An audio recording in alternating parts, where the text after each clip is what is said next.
Hi there, my name is Samuel, welcome back to another video, and today I wanted to break down and sort of discuss LEGO Ninjago Season 15, the Seabound, the final, which I was going to review every episode, but after we never really got an official trailer from LEGO on their channel yet, we still don't, and everything. I don't really know if I will review them yet. Like, at this point, I'm not really sure about reviewing them, because that'll be a lot of videos to take up, and honestly, timing and everything, so I will go back, but eventually, I think when the channel's much bigger, I think I will then do a post, like a vote, and then if the vote gets good, I will go back and do it. So yeah, we're going to talk about the final two episodes because a lot happened and this really does impact the fate of Ninjago. So starting off at the beginning of the episode, we have Nia and Kalma. They are going at it, which you see that quite a lot in these episodes, having a really awesome fight, and it's just so cool the way that Nia, as she's jumping, she's creating water vortexes of paddles or something under her feet, which that was really reminding me of Prime Empire, which I thought was really cool. But then while that's going on, you have Jay, and this scene was a lot darker than I thought. You had Jay drowning, and it actually showed him drowning.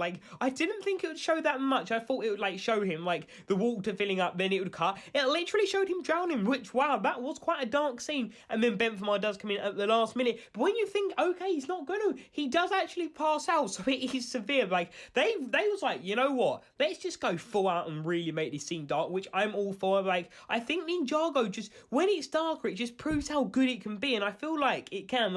If they're creating a kids show, or in quotation marks kids show, this dark, I think it just shows how good and talented they are. But then you basically go on to the next scene where you got Nia. She can't remove Jay's water because it's sort of presume it's got linked with all stomach acid and everything and it's in his lungs. She can't draw the water out, so he's still technically, it's called dry drowning is the terminology for that. So then basically she's talking to Benfamar. She's like, how did Niad become, Niad, how did she become one with the water? And he knows what she's planning, and basically, if you can't already tell, she's planning on merging with the water. And now this is where it absolutely goes insane. She basically says goodbye to Jay, which is really heartbreaking, and then she just says we didn't have enough time, which it's just really sad. And then she says goodbye. He's sort of gaining consciousness, but he's still really bad. And then they basically have this the music is really good, and as Nia's about to dive into the water to start doing this, she actually tells Jay she loved him. You don't hear it, but she mouths it, which that is the first time, which is quite weird when you think about it. They're a couple, and we've only ever heard Jay say it. And I believe it was a fan thing, because there was a comment saying, a fan said that why have Nia never said it, and then one of the writers was okay, I've added it in for the final, which that was just so heartbreaking. And then now this is the music is so good. I'm trying to find the soundtrack. I want this soundtrack. It is absolutely incredible. I mean, she basically dives into the water, and she's starts sucking and absorbing all the water in, and it's absolutely chaotic. You've got bubbles, you've got beams of everything. It is absolutely insane. And she basically wakes up Benfamar and the rest of the ninja, and that's when she just starts doing it. And then at the end, as soon as the music dies down a bit, she's one with water. She is no longer the master of water. She is literally water. All the ninja run up there alongside Woo. They're trying to stop her because they know that this is not the way. But then also, she also sucked all the water out of Jay, because she literally has full control of it. Literally any liquid, I presume now, she has full over control of. And then basically Jay looks at her and he's like, Nia, and then they sort of have a little communication through the window, which is really heartbreaking, because it's kind of the last time Jay properly gets to see Nia. And then she basically then swims off, and then Jay comes staggering up the stairs, and even though he can barely fit to fight, which I don't exactly get how he recovers so quickly, they then basically say, okay, we're gonna help you. Then it ends with Wajira and Nia getting ready to square up, and literally, now this was really cool, as they go charging, they cut it mid-scene, which is really awesome. And then it opens up with the final episode, which that episode 15, I guess this is an episode review, I thought was really good. The music is incredible, and just the fact that Nia actually says that she loves Jay, we actually get it mouthed, I think is really good, because it's always been seen one-sided, even though it isn't. It's just really cool to see, especially Motessa and the whole jealousy thing. So yeah, that episode Nia I thought was really good, and I really want to find the music for that. So then picking up with episode 16, the turn of the tide. Wow, this really is a turn on a tide and a half.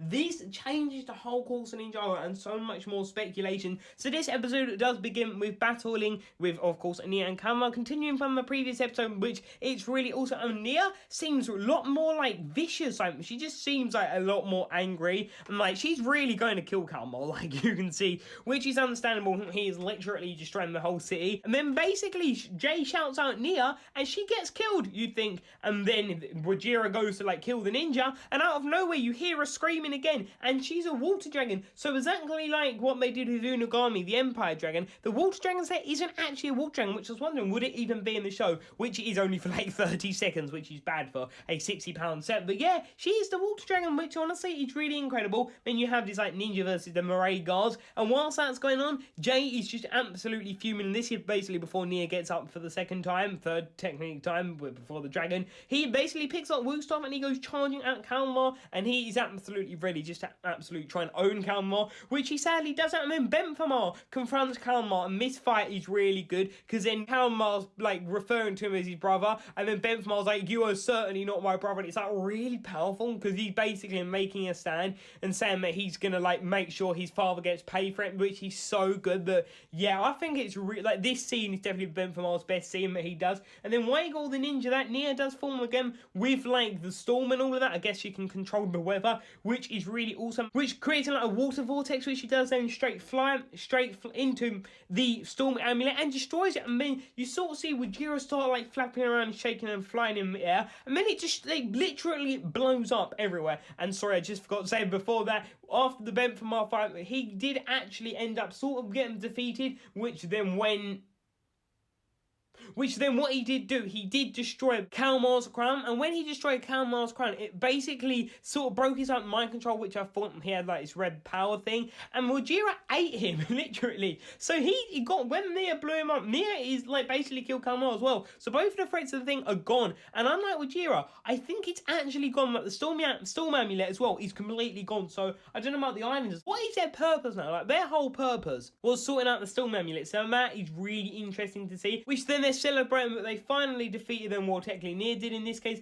Jay goes in to hug her, but sort of falls through her because she is water, and then like Kai makes a joke about how we're gonna have to get used to that, and then Nia just acts so confused. Like, we can hear it in her voice. It's a voice acting, it is so good in this episode. Side note, Zane has no dialogue. Like Pixel has like a few little screams and things like that, but Zane says nothing. Like, I don't get that. Why? I just wanted like one line from him, which is really weird. So then yeah, you see Nia looking really puzzled, and then when they're sort of like talking to him, she's like just absolutely confused. She has no clue what is going on, and then she basically says that she's one with the ocean, and Jay tries to stop her, and like she walks straight for him, and then she basically goes off, and then just as the last moment, Jay says, don't leave me, and it sort of triggers her memory, but then she kind of just looks again really confused, and then like she kind of just like gives him a sort of a goodbye, and then she says, I am Nia, I am the sea, we are one, which that line is really important because Nia's gone. The thing is, it's sort of been a debate, is Nia actually gone? She is. Nia, like, she was so confused that barely anything like resembles her, what exactly she used to be.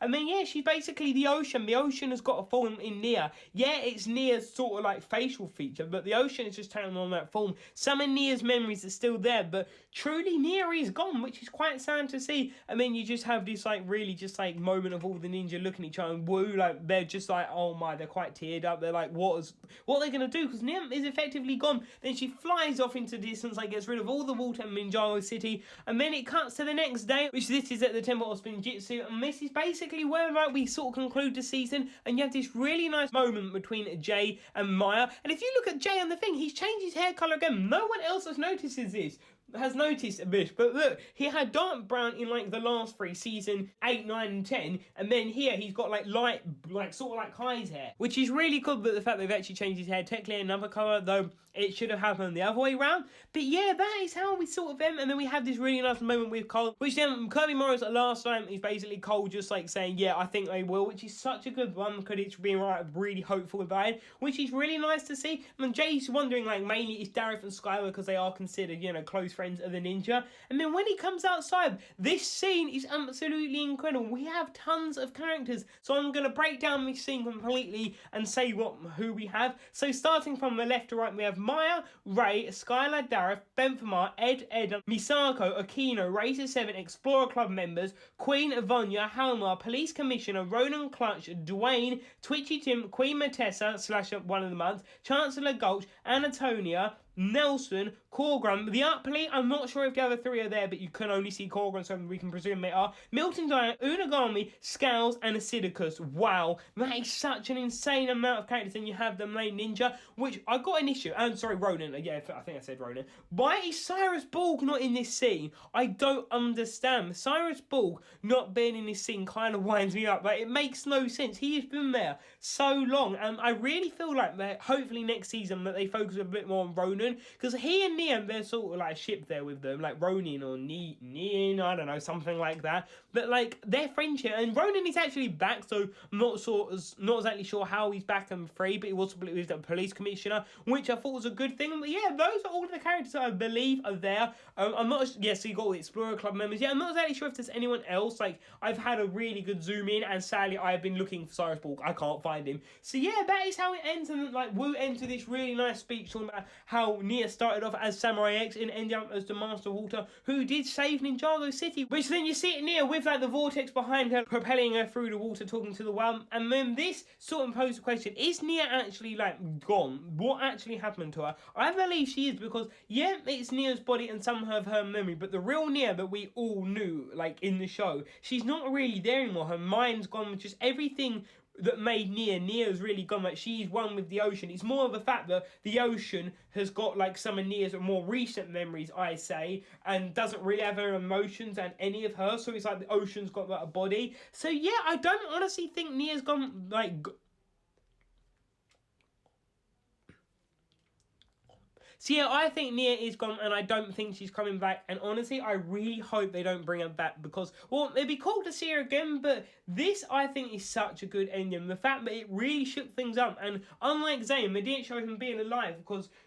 yes, she is alive, but she's not really near, if that makes sense. It's really hard to like grasp what I mean. But yeah, that is what I thought. The season 15 Seabound, it is one of my favourite seasons. I believe it is my second favourite. My first one, which I will do in my ranking, is actually Possession. Then it used to be Skybound, but then now it is Seabound. So yeah, this I thought was great. Kalmar, Benthmar, so awesome. And I really hope that it will definitely greatly affect what happens in season 16, which now the writers are referring to this as season 14, and the island being like there, the Departed, which I prefer it to be like that. So whatever, if this is season 14 or 15, though 14 makes more sense. I really hope it's a Jay and Kai season. That is lots of speculation. I agree with that 100%. It really makes sense. Narcon, yes, it'd be great to see him come back. And the Temptation, like, what if, which I will talk about this more in another video, but what if Narcon brings Nia back, but then it changes the timeline, and then it shows Wajira back, and like the whole city's gone, and maybe some of the ninja aren't alive, and then Nia basically wants Jay to undo his wish, which then kills her again. I think that would be such a good ending for it, as sad as it would be. So yeah, that is what I thought. This honestly was incredible. I love this season so much. This is so good. And yet again, apologies for all the videos going on. It's been just a bit of nightmare lately. My project is due on Wednesday. I'm doing good at that, so that is really good. And yeah, June 1st, please stay tuned. I've got tons of videos coming out on that date, and the rest of the week I'll have all the new Ninjago season 15 sets, and the legacy sets I'll be picking up most of them, but the 2 4+ sets and the Sonic Raider, I will not be getting those 3, but the rest of it I will. So yeah, I hope you did enjoy this video. What did you think of season 15? It honestly was such an incredible season. Kalmar was just so plain evil, the fact he killed his dad and everything. So yeah, what did you think? Leave your thoughts in the comment section down below. And that is a wrap from me, so I'll talk to you in the next video. See you there. Bye for now.